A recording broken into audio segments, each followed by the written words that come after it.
नमस्कार। The revolution YouTube channel पर एक बार फिर से आप सभी लोगों का बहुत बहुत स्वागत है। मैं हूं दुष्यंत सिंह और इस चैनल के माध्यम से लगातार मैं आपको स्पेक्ट्रम की मॉडर्न हिस्ट्री की सीरीज प्रोवाइड करा रहा हूं। इस क्रम में आज एक नया यूनिट इस बुक का हम स्टार्ट करने जा रहे हैं, जिसका टाइटल है ब्रिटिश शासन के अधीन भारत। भारत में जब औपनिवेशिक शासन था, ब्रिटिश शासन था, तो उस काल में, उस पूरी अवधि में भारत के अलग अलग क्षेत्रों में विकास किस तरीके से हुआ, डेवलपमेंट किस तरीके से हुआ, क्या क्या ऐसी ज़रूरी चीज़ें हैं जो आपके परीक्षा के पॉइंट ऑफ व्यू से बहुत इंपॉर्टेंट हैं, इन सभी पर इस यूनिट में हम चर्चा करने वाले हैं। तो ये 9th यूनिट है इस बुक का, और इस बुक में जो चैप्टर्स हैं वो हैं 7, जिनके टाइटल आपको स्क्रीन पर नजर आ रहे होंगे। 25 चैप्टर इस पूरी बुक के मैं आपको कंप्लीट करा चुका हूँ। 26वां अध्याय आज हम स्टार्ट करने वाले हैं, जिसका टाइटल रहेगा संवैधानिक, प्रशासनिक एवं न्यायिक विकास। तो ये जितने भी टॉपिक आपको स्क्रीन पर नजर आ रहे हैं, इनका अवलोकन हम ब्रिटिश शासन की कालावधि जो थी उसके अंतर्गत करने वाले हैं। तो चाहे भारत के संवैधानिक, प्रशासनिक, एक न्यायिक विकास की बात हो, या भारत में ब्रिटिश नीतियों के सर्वेक्षण की बात हो, भारत में ब्रिटिश शासन का आर्थिक प्रभाव क्या नजर आता है उसके बारे में बात हो, प्रेस का विकास किस तरीके से हुआ, एजुकेशन का डेवलपमेंट किस तरीके से हुआ, इन सभी चीज़ों पे बात होगी। और अंतिम रूप में चर्चा होगी कृषक आंदोलन और भारतीय श्रमिक वर्ग के आंदोलनों के ऊपर। हालांकि ये जो दोनों टॉपिक हैं, चाहे कृषक आंदोलनों की बात करें या श्रमिक वर्ग के आंदोलनों की बात करें, इसके बारे में आप पिछली क्लासेस में पढ़ चुके हैं। तो कुछ नया अगर मुझको मिलता है तो मैं यहाँ से आपको बताऊंगा, ठीक है। तो इस यूनिट का जो पहला चैप्टर है, यानी कुल मिलाकर के आपकी बुक का 26वां चैप्टर, 26वां चैप्टर आज हम स्टार्ट कर रहे हैं, संवैधानिक, प्रशासनिक और न्यायिक विकास। मैं ये सारी चीज़ें कोई नई यूनिट या नया चैप्टर स्टार्ट करने से पहले आपको क्यों बताता हूँ, ताकि फ्लो आपका बना रहे। आपको पता होना चाहिए कि हम क्या पढ़ रहे हैं, और चीज़ों में कनेक्टिविटी आप आसानी से बना सकें। कोई कोई चैप्टर बहुत लेंदी होता है, जैसे ये 26वां जो अध्याय है ये आपका बहुत लेंदी है, तो इसको हम 2 से 3 पार्ट्स में कवर करेंगे। और मेरा बताने का आपको ये जो 2-3 मिनट आपके लेता हूँ जब भी नई यूनिट स्टार्ट होती है या नया चैप्टर स्टार्ट होता है, तो मैं बताता ही इसलिए हूँ ताकि आपका जो फ्लो है वो टूट ना जाए। क्योंकि वीडियो इसके बाद में इसी चैप्टर का दूसरा वीडियो आएगा, तो जो फ्लो है आपका वो कहीं न कहीं भंग होने का डर रहता है, टूटने का भय। तो आपको पता है पहले से ही, आपको एक ब्लूप्रिंट मिल गया कि ये जो यूनिट है हम इसमें इसके बारे में पढ़ेंगे, या ये चैप्टर है इसमें हम इन चीज़ों के बारे में बात करेंगे, तो उससे आपको थोड़ी-सी आसानी हो सकती है, ऐसा मेरा विचार है। बाकी आप अपने सुझाव कमेंट सेक्शन में दे दीजिएगा। तो संवैधानिक, प्रशासनिक और न्यायिक विकास की बात करेंगे, वो भी कब, जो ब्रिटिश एरा था अपना, ब्रिटिश औपनिवेशिक शासन भारत में था उसके अंतर्गत, ठीक है। तो चलिए स्टार्ट करते हैं। सबसे पहले 1773 और 1758 के बीच में, 1773 से लेकर के 1858 के बीच में जो संवैधानिक विकास यात्रा रही भारत की ब्रिटिश शासन के अधीन, उसके बारे में चर्चा करते हैं। ब्रिटिश सरकार के द्वारा भारतीय प्रशासन में हस्तक्षेप की पहली जो घटना देखने को मिलती है वो 1767 में देखने को मिलती है। 1767 में ब्रिटिश सरकार ने पहली बार ब्रिटिश सरकार के अधीन जो भारतीय प्रशासन था उसमें क्या किया, इंटरफेयर किया। और किस तरीके से इंटरफेयर किया, ब्रिटिश सरकार ने कंपनी की जो 40 लाख पाउंड की विशाल एनुअल इनकम थी, उसमें से 10% शेयर जो था उसकी डिमांड ब्रिटिश सरकार के द्वारा यहाँ पे की जाती है। अब आप जब यहाँ से आगे देखते हैं तो आपको पता चलता है कि ब्रिटिश गवर्नमेंट के द्वारा कई नियम, कानून या अधिनियम लाए जाते हैं। ये नियम, अधिनियम या कानून क्यों लाए गए, इनके पीछे के रीजंस क्या थे। जब रीजंस की बात आती है तो 1765 से लेकर के 1772 के बीच की जो अवधि है ये महत्वपूर्ण हो जाती है। इस अवधि में कुछ ऐसी स्थितियां बनती हैं जिस वजह से सरकार को ये सारे काम करने पड़ते हैं, तो उन स्थितियों पर थोड़ी नजर डालते हैं। 1765 से 72 की जो कालावधि है, इसमें आप देखते हैं कि जो ईस्ट इंडिया कंपनी है उसके जो एम्प्लॉयज हैं, कर्मचारी हैं, उनके बीच में करप्शन टॉप लेवल पर पहुंच चुका होता है। अत्यधिक राजस्व की वसूली किसानों से की जाती है, किसानों का उत्पीड़न किया जाता है, और कंपनी जो है वो दिवालियापन की स्थिति में यहाँ से पहुंच जाती है। कंपनी के दिवालियापन की स्थिति में पहुंचने के पीछे का प्रमुख रीजन क्या था, कंपनी के जो एम्प्लॉय थे वे कंपनी के मुनाफे की तरफ ध्यान न देकर के अपने निजी व्यापार या अपने निजी मुनाफे पर ज्यादा ध्यान दे रहे थे। इस वजह से कंपनी दिवालियेपन की स्थिति में पहुंच गई थी। तो इन्हीं चीज़ों को ध्यान में रखते हुए ब्रिटिश सरकार के द्वारा कुछ कानून बनाने का निर्णय लिया जाता है, और इस क्रम में जो सबसे पहला कानून आता है वो आता है regulating act of 1773। Regulating act के बारे में एक चीज आप ध्यान रखेंगे, ये पहला एक्ट था जिसकी द्वारा या जिसकी सहायता से ब्रिटिश कैबिनेट को भारतीय मामलों में इंटरफेयर करने का अधिकार मिला था। ये सबसे पहली घटना थी। अब इसके क्या प्रोविजंस थे, क्या क्या इसमें महत्वपूर्ण बातें थी, उन पर नजर डालते हैं। 500 पाउंड के जो शेयर होल्डर थे कंपनी में, उनके स्थान पर 1000 पाउंड के शेयर होल्डर्स को संचालक चुनने का अधिकार इस एक्ट के द्वारा दिया जाता है। संचालक, जिनको डायरेक्टर्स कहा जाता था, ये किसके द्वारा चुने जाते थे? जो भी कंपनी के शेयर होल्डर होते थे, जिनका पैसा ईस्ट इंडिया कंपनी में लगा होता था, वो जो है संचालकों का चयन करते थे। अब ये शेयर होल्डर होते थे, इनका भी एक क्राइटेरिया था। भाई पैसा तो अलग अलग अमाउंट जो है लोगों का लगा होता था, लेकिन इस एक्ट से पहले ये लिमिटेशंस थी कि ऐसा शेयर होल्डर जो कम से कम ईस्ट इंडिया कंपनी में 500 पाउंड की हिस्सेदारी रखता हो, वही संचालक चुनेगा। लेकिन रेगुलेटिंग एक्ट के बाद में ये जो शेयर होल्डर वाला क्राइटेरिया था, इसको थोड़ा सा चेंज किया गया। अब यहाँ पर क्या कहा गया कि कंपनी में जिस व्यक्ति की हिस्सेदारी 1000 पाउंड की होगी, यानी 1000 पाउंड की हिस्सेदारी रखने वाला जो शेयर होल्डर होगा, वो जो है संचालक को चुनेगा। संचालकों को चुनने का अधिकार 1000 पाउंड के शेयर होल्डर्स को यहाँ पे दे दिया जाता है। संचालक मंडल, जैसे आप कोर्ट ऑफ डायरेक्टर्स के नाम से जानते हैं, इनका कार्यकाल इस एक्ट के द्वारा 4 साल कर दिया जाता है। बंगाल में एक प्रशासक मंडल का गठन किया जाता है, जिसमें कौन कौन होता था? गवर्नर जनरल होता था और उसकी सहायता के लिए 4 पार्षद होते थे। तो पहली बार जब ये प्रशासक मंडल चुना गया, तो इसके अंतर्गत जो गवर्नर जनरल बना वो था वारेन हेस्टिंग्स, और इसकी सहायता के लिए जो 4 अन्य व्यक्ति थे, उनके नाम भी आप यहाँ से याद रख लेंगे: क्लेवरिंग, मॉन्सल, बर्वेल और फिलिप फ्रांसिस। ठीक है, यहाँ से आप याद रखेंगे, ये जो गवर्नर होता था पहले सिर्फ बंगाल का गवर्नर होता था, है ना? बंगाल का क्या होता था? गवर्नर होता था। अब इस एक्ट के द्वारा क्या किया गया? इस बंगाल के गवर्नर को समस्त अंग्रेजी क्षेत्रों का गवर्नर बना दिया गया, है ना? अब यहाँ से हम देखते हैं कि जो गवर्नर जनरल होता था या उसके जो भी सहायता के लिए 4 पार्षद होते थे, इनको हटाया किस तरीके से जाता था? ये किसके अधिकार क्षेत्र में था? तो जिस कोर्ट ऑफ डायरेक्टर्स की हम बात कर रहे थे, संचालक मंडल जो था, ठीक है, इसकी सिफारिश पर ही गवर्नर जनरल या उसकी सहायता के लिए जो 4 पार्षद रखे जाते थे, उनको हटाया जाता था। एक प्रोसेस किस तरीके से होता था? अगर इनको हटाना है तो कोर्ट ऑफ डायरेक्टर्स जो था वो क्या करता था? ब्रिटिश सम्राट को इनके बारे में रिपोर्ट करता था। ठीक है, तो कुल मिलाकर के हम कह सकते हैं कि हटाने का जो प्रोसेस था या हटाने के लिए जो अधिकृत था व्यक्ति, वो ब्रिटिश सम्राट था। लेकिन ब्रिटिश सम्राट इन गवर्नर्स को या फिर गवर्नर की सहायता के लिए जो 4 पार्षद होते थे, उसको कोर्ट ऑफ डायरेक्टर्स की सिफारिश पर ही हटा सकता था। ये प्रावधान इसमें किया गया। ठीक है, बंगाल का गवर्नर अब समस्त अंग्रेजी क्षेत्रों का गवर्नर बन गया। बंगाल में एक सुप्रीम कोर्ट की स्थापना भी की गई इसी एक्ट के तहत। ठीक है, 1773 के एक्ट के तहत। ये जो है यहाँ पे सन गलत लिख गई है, इसको 1774 कर लीजिएगा। ठीक है, 1774।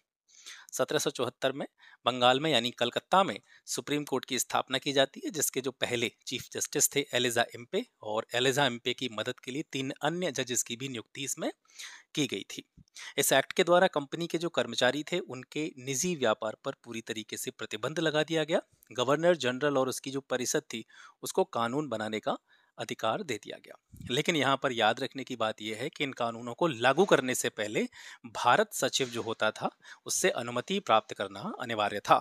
ठीक है, कानून बनाने का अधिकार किसको मिल गया? गवर्नर जनरल और उसकी काउंसिल को। लेकिन जब भी लागू करने की या उनके क्रियान्वयन की बात हो, तो क्रियान्वयन करने से पहले भारत सचिव से परमिशन लेना अनिवार्य कर दिया गया।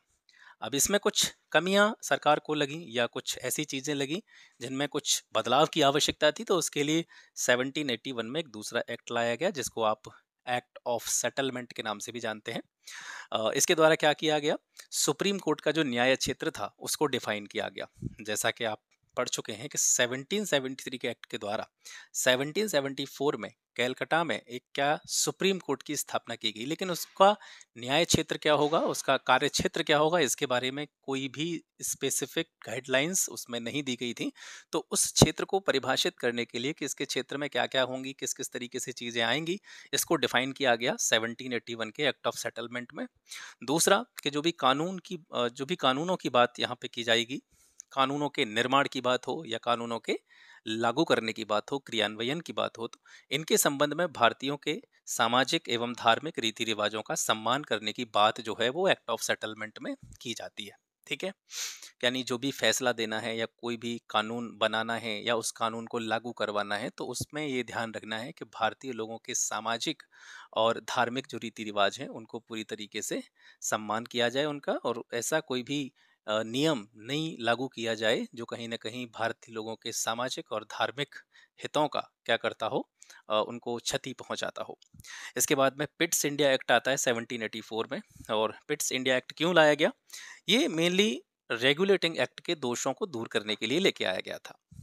इसको किसने प्रस्तुत किया? तत्कालीन ब्रिटिश प्रधानमंत्री जिनका नाम था विलियम पिट, उनके द्वारा पिट्स इंडिया एक्ट 1784 को प्रेजेंट किया गया।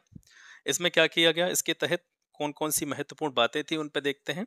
बोर्ड ऑफ कंट्रोल, जिसको हम हिंदी में बोलते हैं नियंत्रक मंडल, तो नियंत्रक मंडल की स्थापना का प्रावधान पिट्स इंडिया एक्ट के द्वारा किया गया। और जो भी नियंत्रक मंडल होता था जिसके अंतर्गत 6 कमिश्नर आते थे या सदस्य बोल सकते हैं इनको आप, तो इन 6 सदस्यों की नियुक्ति किसके द्वारा की जाती थी? क्राउन के द्वारा। क्राउन मतलब ब्रिटेन का जो भी राजा या रानी होता था उसके द्वारा। गवर्नर जनरल की जो काउंसिल थी उसके सदस्यों की संख्या 4 हुआ करती थी। हमने पिछले एक्ट में देखा था, 1773 का एक्ट था, उसमें ये व्यवस्था की गई थी गवर्नर जनरल है और उसकी सहायता के लिए 4 उसके क्या होंगे? पार्षद होंगे, है ना? तो उनकी सदस्य संख्या घटा दी गई थी पिट्स इंडिया एक्ट 1784 के द्वारा। 4 से घटा करके उसको 3 कर दिया गया। और ये जो 3 सदस्य थे, इन 3 सदस्यों में से एक स्थान किसको दिया गया? कमांडर इन चीफ को। जो भी ब्रिटिश सेना का सेनापति होता था, है ना, कमांडर इन चीफ होता था, उसको एक स्थान जो है यहाँ से अलॉट किया गया। बम्बई और मद्रास के जो गवर्नर थे इनको गवर्नर जनरल के अधीन किया गया।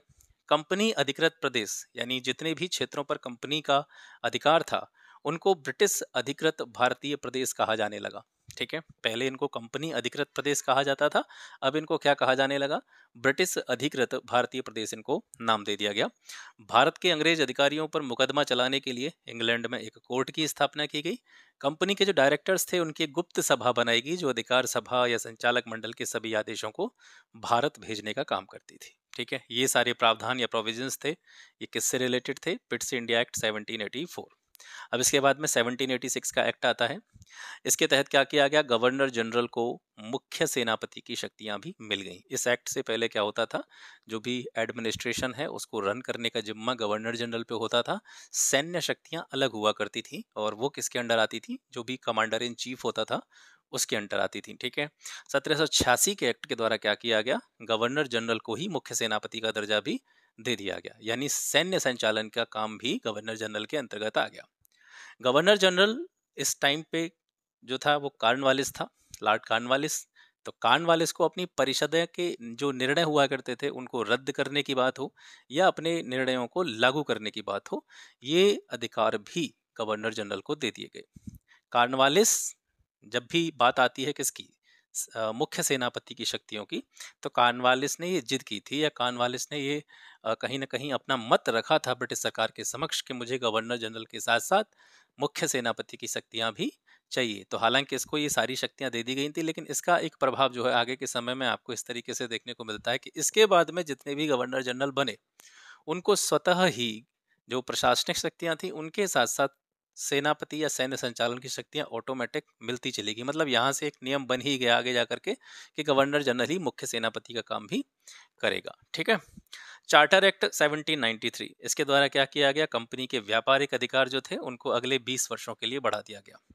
और इसी वजह से हम देखते हैं कि इसके बाद में जो एक्ट आता है इसके 20 साल बाद आता है 1813 में, चार्टर एक्ट 1813। इसमें क्या हुआ?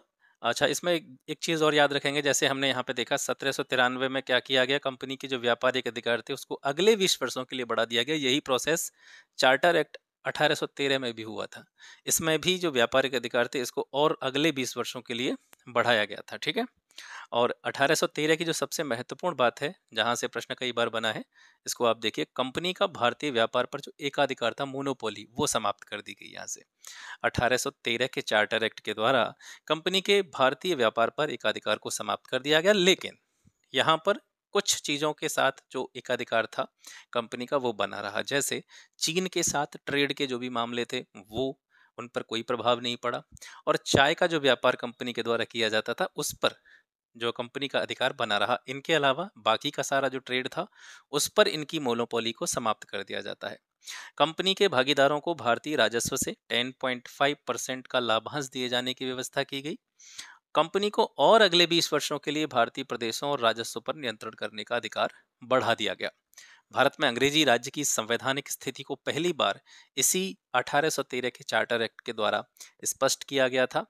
यहाँ पर ये बड़ा महत्वपूर्ण है कि सभी अंग्रेज व्यापारियों को भी भारत से व्यापार करने की छूट प्रदान कर दी गई। यानी ज़रूरी नहीं वे कर्मचारी जो सॉरी वे व्यापारी जो ईस्ट इंडिया कंपनी के अंतर्गत आते थे, इसके अलावा भी ब्रिटेन के जो अन्य व्यापारी थे, उनको भी भारत से व्यापार करने का जो रियायत है या छूट है, वो इस एक्ट के द्वारा दी जाती है। बोर्ड ऑफ कंट्रोल की शक्ति को और बढ़ाया जाता है, इसको और विस्तार दिया जाता है। ईसाई मिशनरी या ईसाई धर्म प्रचारकों को भारत में धर्म प्रचार की खुली छूट दी जाती है, सुविधा दी जाती है। कंपनी की आय से भारतीयों की एजुकेशन के लिए प्रतिवर्ष 1 लाख रुपए खर्च करने की व्यवस्था की जाती है। ये एक पॉजिटिव यहाँ से चीज भारत के संदर्भ में देखने को मिलती है। लेकिन यहाँ पर भी जो अंग्रेज थे या ब्रिटेन था, उसका उद्देश्य ये नहीं था कि वो भारतीयों को एजुकेट करना चाहते थे, क्योंकि धीरे धीरे वे अपने साम्राज्य का विस्तार कर रहे थे भारत में, और कहीं ना कहीं उनके जो भी काम थे या उनके जो भी प्रशासनिक कार्य थे निचले दर्जे के, उनको करने के लिए उनको पढ़े लिखे भारतीय मजदूरों की आवश्यकता थी। तो इस वजह से वो भारतीय लोगों को एजुकेट करना चाहते थे। इसी वजह से 1 लाख रुपए हर साल खर्च करने की व्यवस्था एजुकेशन पर यहाँ से स्टार्ट की जाती है। इसके बाद में चार्टर एक्ट 1833 आता है। इसको सेंट हेलेना अधिनियम के नाम से भी जाना जाता है। तो यहाँ पर क्या हुआ, जैसे आपने 1813 के चार्टर में देखा और 1813 के चार्टर में आपने ये पढ़ा कि इस चार्टर के द्वारा कंपनी के व्यापार अधिकार जो थे वो 20 वर्ष के लिए और बढ़ा दिए गए थे। तो 13 + 20, तो यहाँ से कितना हो जाता है, ये 1833। तो यहाँ पे जब आते हैं तो आप देखते हैं कि चाय और चीन के साथ में जो व्यापार पर अधिकार था, हालांकि सभी अधिकार जो थे, एकाधिकार जो थे 1813 के चार्टर के द्वारा समाप्त कर दिए गए थे। यही 2 अधिकार बचे थे। कौन कौन सा? चाय के साथ चाय का व्यापार और चाइना के साथ जो ट्रेड संबंधी मामले थे, ये बचे थे। 1833 के चार्टर के द्वारा इन दोनों को भी जो है समाप्त कर दिया जाता है। इन पर भी कंपनी का अधिकार यहाँ से समाप्त हो जाता है। अंग्रेजों को बिना अनुमति भारत में रहने और भूमि खरीदने का अधिकार भी 1833 के चार्टर एक्ट के द्वारा दिया जाता है। बंगाल का जो गवर्नर जनरल होता था, उसको अब पूरे भारत का गवर्नर जनरल बना दिया जाता है। और भारत का पहला गवर्नर जनरल इस संबंध में कौन बना? William Bentinck. ठीक है। इसके साथ साथ ये भी महत्वपूर्ण है कि जो विलियम बेंटिक भारत का पहला गवर्नर जनरल बना, तो इसको नागरिक शक्तियों के साथ साथ सैन्य शक्तियां भी प्रदान की गई। इसी एक्ट के द्वारा 20 वर्षों के लिए ईस्ट इंडिया कंपनी के चार्टर का नवीनीकरण किया गया। सपरिषद गवर्नर जनरल को ही भारत के लिए कानून बनाने का अधिकार दे दिया गया। यानी बंगाल का गवर्नर जनरल होता था पहले, अब वो पूरे भारत का गवर्नर जनरल बन गया है। और भारत के गवर्नर जनरल को ही अपनी परिषद की सहायता से, जो भी इसकी काउंसिल हुआ करती थी, इसकी सहायता से भारत के लिए जो भी कानून बनाने की प्रक्रिया है वो इसी के अंडर यहाँ से आ जाती है। गवर्नर जनरल की परिषद में, जैसा कि आपने देखा था, पहले 4 सदस्य थे। ठीक है। 1773 का जो रेगुलेटिंग एक्ट था, उसमें 4 सदस्य थे गवर्नर जनरल की हेल्प के लिए। फिर उनकी संख्या कम की गई, उनकी संख्या को कितना किया गया? 3 किया गया। और 1833 के चार्टर में आप देखते हैं तो इस संख्या को बढ़ा करके फिर 4 कर दिया जाता है। और अब की बार जो चौथा सदस्य इसमें जोड़ा जाता है, वो विधि से जुड़ा हुआ सदस्य जोड़ा जाता है, विधि विशेषज्ञ, यानी कानून के मामलों का जानकार। ठीक है। तो मैकाले को इसमें शामिल किया जाता है और इसी के प्रयासों से आगे जाकर के विधि आयोग की नियुक्ति की जाती है। भारतीयों को कंपनी के पद या नौकरी से संबंधित जो भी मामले थे, उनको रंग भेद के आधार पर वंचित न किए जाने की घोषणा भी 1833 के चार्टर एक्ट में की जाती है। फिर आगे आते हैं चार्टर एक्ट 1853। यहाँ से भी आप देखते हैं, देखिए 33 के चार्टर में आप क्या देखते हैं कि 20 वर्षों के लिए ईस्ट इंडिया कंपनी के चार्टर का नवीनीकरण किया गया। तो 33 + 20, तो यहाँ से आप पहुंच जाएंगे 1853 पे। ठीक है।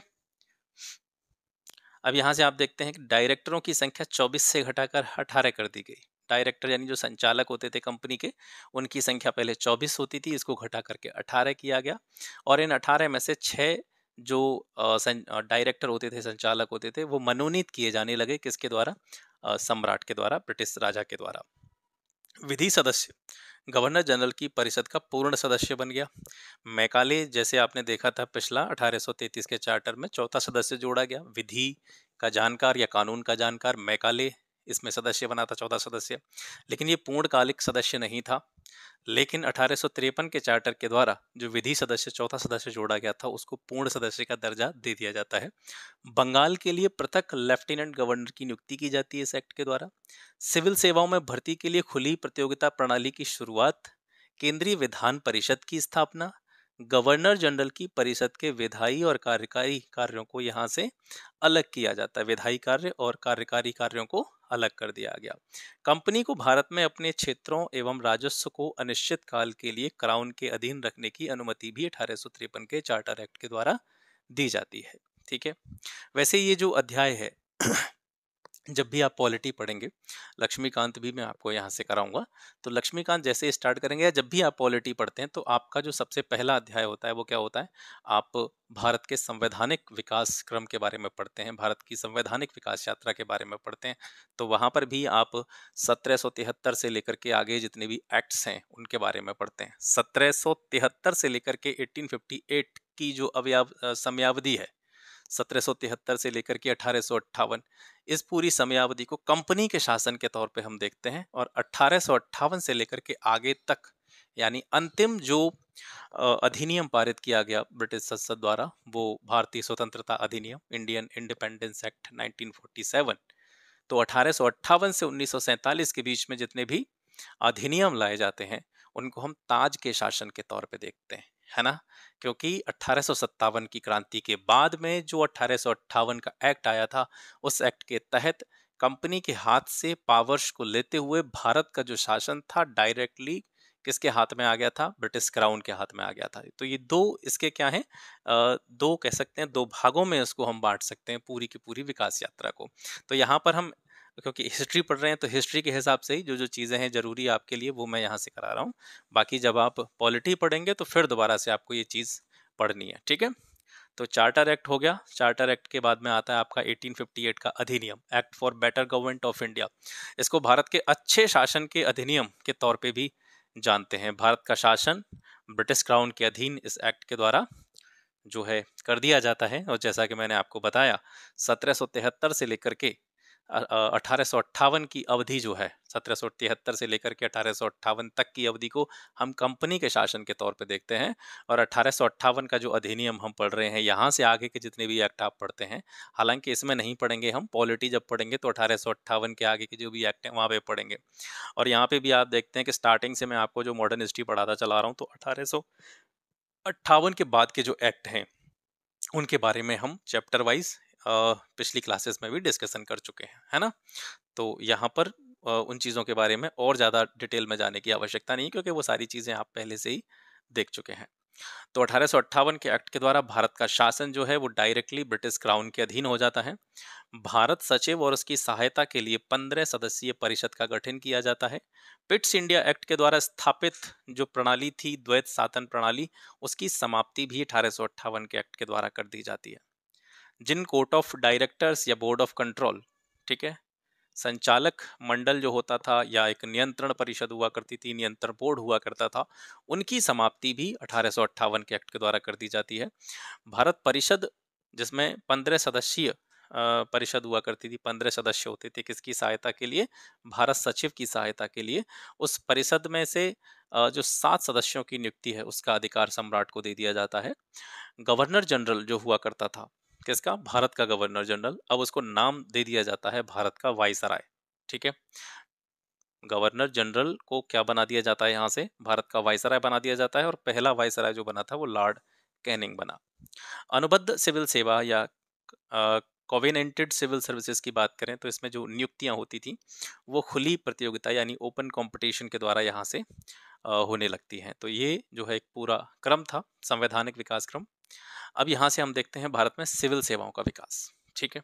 तो ब्रिटिश शासन के अधीन सिविल सेवा के क्षेत्र में किस तरीके से विकास यात्रा आगे बढ़ी, किस तरीके से डेवलपमेंट हुआ, उसके बारे में देखेंगे। लॉर्ड कॉर्नवालिस, जिसका जो गवर्नर जनरल के रूप में कार्यकाल रहा 1786 से लेकर के 1793 तक, ये पहला गवर्नर जनरल था जिसने भारत में इन सिविल सर्विसेज को प्रारंभ और संगठित करने का काम किया, ठीक है। तो कॉर्नवालिस का नाम आप विशेष रूप से याद रखेंगे। 1800 में क्या होता है, फोर्ट विलियम कॉलेज की स्थापना की जाती है और ये वेलेजली के द्वारा की गई थी। वेलेजली का कार्यकाल 1798 से 1805 तक रहा। फोर्ट विलियम कॉलेज की स्थापना किसके लिए की गई थी, प्रशासनिक जो अधिकारी होते थे उनकी ट्रेनिंग के लिए, उनके प्रशिक्षण के लिए, ठीक है। हालांकि कोर्ट ऑफ डायरेक्टर्स के द्वारा इस फोर्ट विलियम कॉलेज की मान्यता को रद्द कर दिया गया था। तो इसके बाद में जो एक नया संस्थान बना वो बना ईस्ट इंडिया कॉलेज। इसकी स्थापना इंग्लैंड में ही हुई, इंग्लैंड के हैलीबरी में हुई। फिर यहाँ पर जो है वो प्रशिक्षण 2 वर्ष का ये प्रशिक्षण होता था। 2 वर्ष के प्रशिक्षण के लिए जो भी चयन होकर के जो लोग आते थे सिविल सेवाओं के, उनको यहाँ पे ट्रेनिंग दी जाती थी। इसके बाद में चार्टर एक्ट 1853। वैसे अब ये मत समझिएगा कि चार्टर एक्ट हम दोबारा पढ़ रहे हैं। हम चार्टर एक्ट किसके पर्सपेक्टिव में पढ़ रहे हैं? सिविल सेवा के पर्सपेक्टिव से पढ़ रहे हैं, ठीक है? क्योंकि हमारा जो मेन टॉपिक है वो यहाँ से क्या स्टार्ट हुआ है, भारत में सिविल सेवाओं का विकास। तो सिविल सर्विसेज का किस तरीके से आगे डेवलपमेंट होता है उसको हम पढ़ेंगे। तो चार्टर एक्ट का इसमें क्या योगदान है उसको देखते हैं। नियुक्तियों के मामले में डायरेक्टरों का संरक्षण समाप्त कर दिया गया और सभी नियुक्तियां जो होती थी वो किसके माध्यम से की जाने लगी? प्रतियोगी परीक्षा के माध्यम से की जाने लगी। हालांकि 1833 के चार्टर एक्ट के द्वारा कंपनी के पदों के लिए भारतीयों के लिए भी प्रवेश के द्वार खोल दिए गए। कंपनी के जो भी पद होते थे, पोस्ट होती थी, उनमें भारतीयों का भी चयन हो सकता है, भारतीय भी उसमें एंट्री ले सकते हैं। लेकिन वास्तव में कभी भी इस प्रावधान का पालन नहीं किया गया। 33 के एक्ट में ये बात कही गई थी, कंपनी में जो भी पद है उनके लिए भारतीयों का भी चयन किया जाए, लेकिन ये चीज सिर्फ कागजों पे बनी रही। 1858 में विक्टोरिया की घोषणा में यह आश्वासन दिया गया कि सरकार सिविल सेवाओं में नियुक्ति के लिए भेदभाव नहीं करेगी किसी भी तरह का। लेकिन फिर भी यहाँ से हमको ये देखने को मिलता है कि जो उच्च पद थे, ठीक है, उच्च पद केवल अंग्रेजों के लिए ही आरक्षित रहे। उच्च पदों पर भारतीयों की नियुक्ति के रास्ते लगातार रोके जाते रहे। भारतीय सिविल सेवा अधिनियम 1861, सेवाओं के लिए भर्ती जो होती थी उसके लिए प्रवेश परीक्षा का इंग्लैंड में आयोजन यहाँ से किया जाने लगा। और यहाँ से ये बड़ी महत्वपूर्ण चीज़ है, इस पर थोड़ा सा ध्यान दीजिएगा कि प्रारंभ में ये जो सिविल सर्विसेज होती थी इनकी जो एज लिमिट थी, मिनिमम एज 23 ईयर्स हुआ करती थी। फिर 1860 में इसको घटा करके 22 कर दिया गया। फिर 1866 में 21 वर्ष कर दिया गया। और इससे और आगे जाते हैं तो इनकी मिनिमम जो आई थी न्यूनतम आयु, उसको 19 वर्ष कर दिया गया। तो कुल मिलाकर के ये जो न्यूनतम आयु लगातार कम की जा रही थी, इसके पीछे अंग्रेजों का उद्देश्य यही था कि भारतीय जो है वो इन सेवाओं में प्रवेश न कर पाए और उच्च पदों पर केवल यूरोपियों का जो वर्चस्व है वो बना रहे। 1863 में सत्येंद्र नाथ टैगोर, ये ICS की परीक्षा यानी इंडियन सिविल सर्विसेज, इसको पास करने वाले पहले भारतीय थे सत्येंद्र नाथ टैगोर, इनका नाम याद रखेंगे। 1878-79 में आप देखते हैं वैधानिक सिविल सेवा, ठीक है, वैधानिक सिविल सेवा की शुरुआत होती है लॉर्ड लिटिन के द्वारा।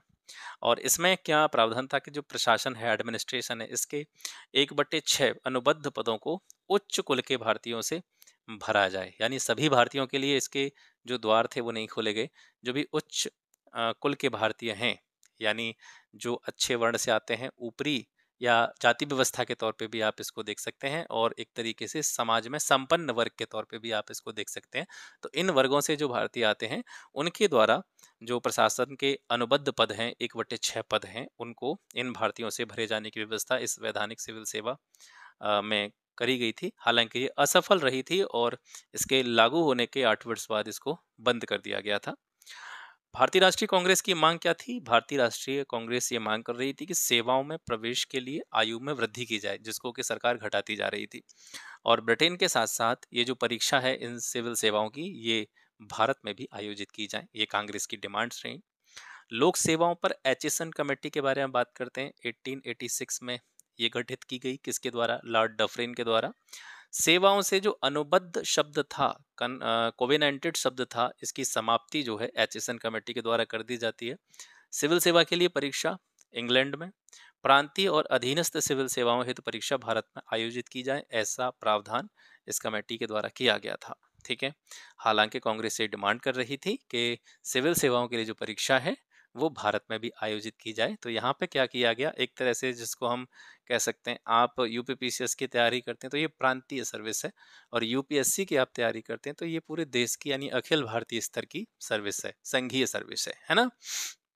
तो जो सिविल सेवा की परीक्षा थी संघीय स्तर की या अखिल भारतीय स्तर की, उसके लिए परीक्षा इंग्लैंड में ही आयोजित की जाए, और जो प्रांतीय या अधीनस्थ सिविल सेवाएं हैं इनकी परीक्षा का आयोजन भारत में हो, ऐसा जो बात है या वक्तव्य है वो एचिसन कमेटी के द्वारा दिया गया। उम्र सीमा बढ़ा करके 23 वर्ष किए जाने का प्रावधान भी एचिसन कमेटी के द्वारा किया गया था।